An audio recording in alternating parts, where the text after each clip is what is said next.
remember so little about that day, I found myself explaining to Sally. Yes, you do. Just try, she replied, her green orbs looking into my brown ones. All right, I sighed, giving up. It was a beautiful Sunday afternoon. Catherine, Caleb, and Carsey were playing outside in the yard. Caleb and Carsey had climbed a tree, while Catherine was talking to her imaginary friends. Catherine, would you like to play with Caleb and I? Carsey, her older sister, asked. No, I don't want to ruin my dress, Catherine said, still looking at her feet. Only a few minutes pass before the front door slams open and her father storms off.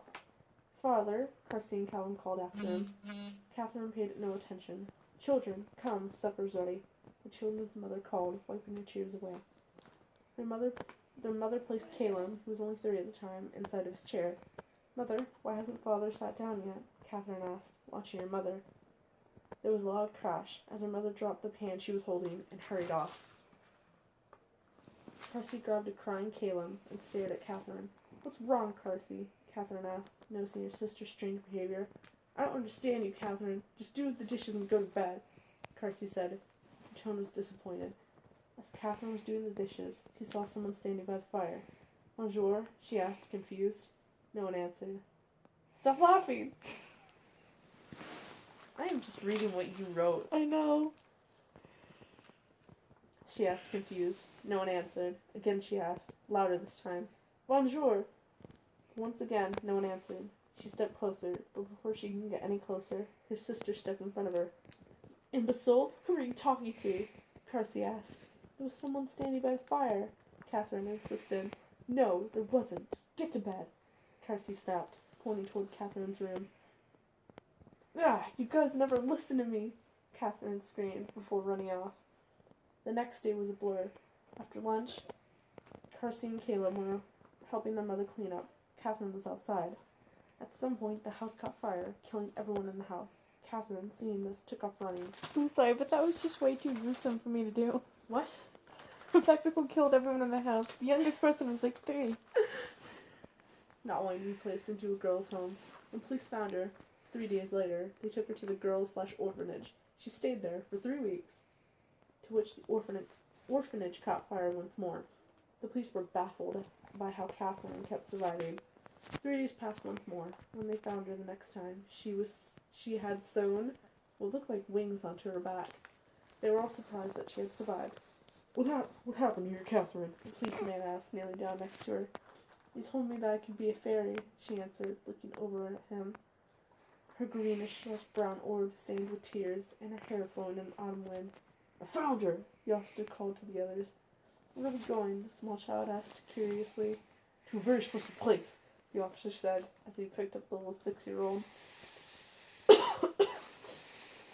Took her to a close-by insane asylum. The nurses tried to remove the wings. They were too far into the child's shoulders. She had to wait inside the hospital room. She overheard the doctor telling the nice officer what her diagnosis was. Schizophrenia, Angelman syndrome, bipolar, pyromaniac, and what looks like insomnia, the doctor said. What do you mean blank? Looks like insomnia, the officer asked. She has bags in her eyes, the way she holds herself, and because she has a really puffy face, Dr. Morris said. She quickly rushed over to the window and tried to open it. Nothing happened, so she ran quickly towards the closet. When the doctor went back inside to see her missing, he called for the nurse. They found her hiding in the closet a few minutes later. I think it's time that we find out what happened, the doctor said, as he picked up the girl and carried her to their psychologist's office. So, how did a small child as yourself manage to get those 2 wings on your back? The elderly woman asked kindly. Catherine thought for quite some time.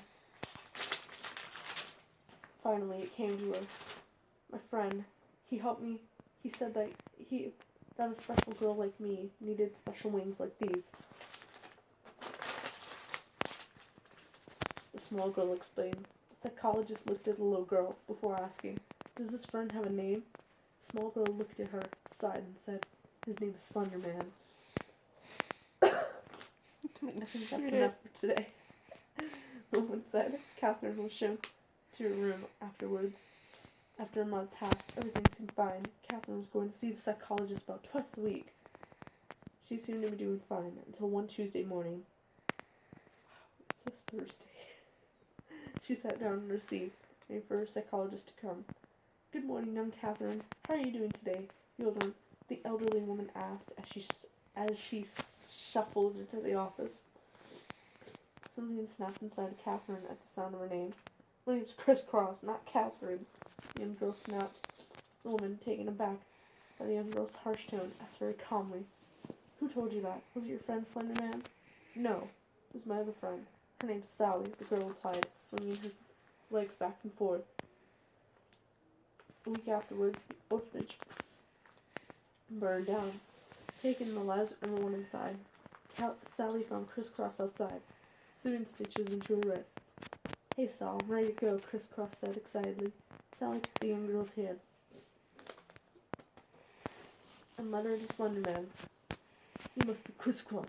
I'm Mesky, that's Hoodie, and over here is EJ, and Pet Seed Eater.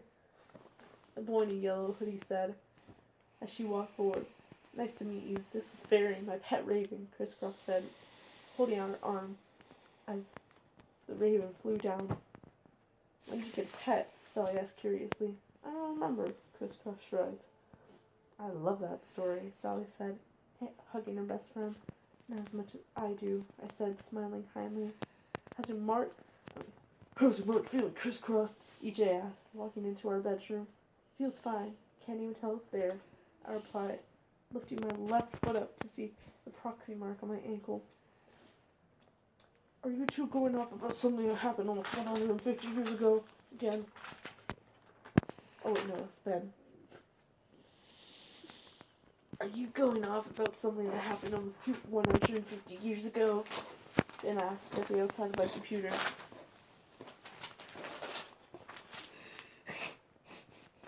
What can we say? 1835 was a good year, I said, shrugging. Come on, you four! We're going to get cheesecake!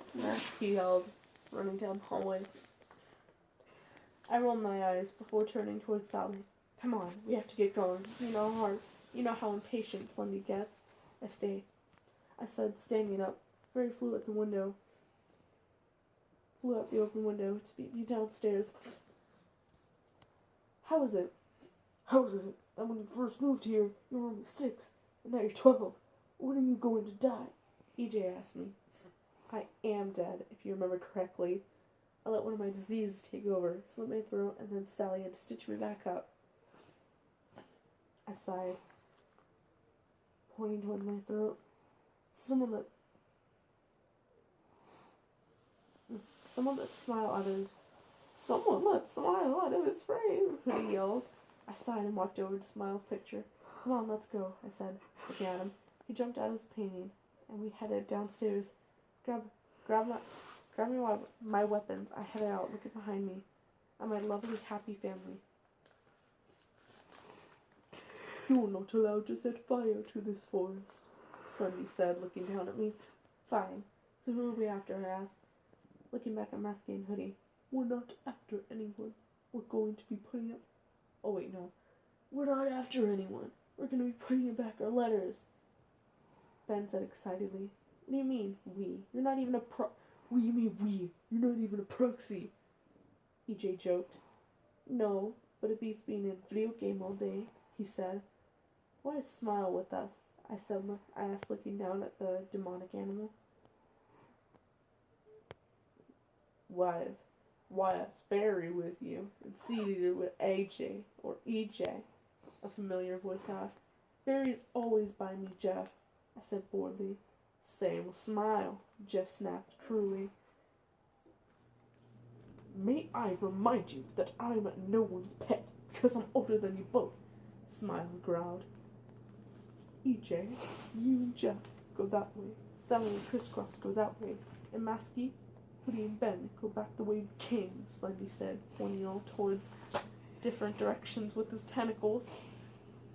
Come on, Sal, let's play, I said, running forward. We ran a little way.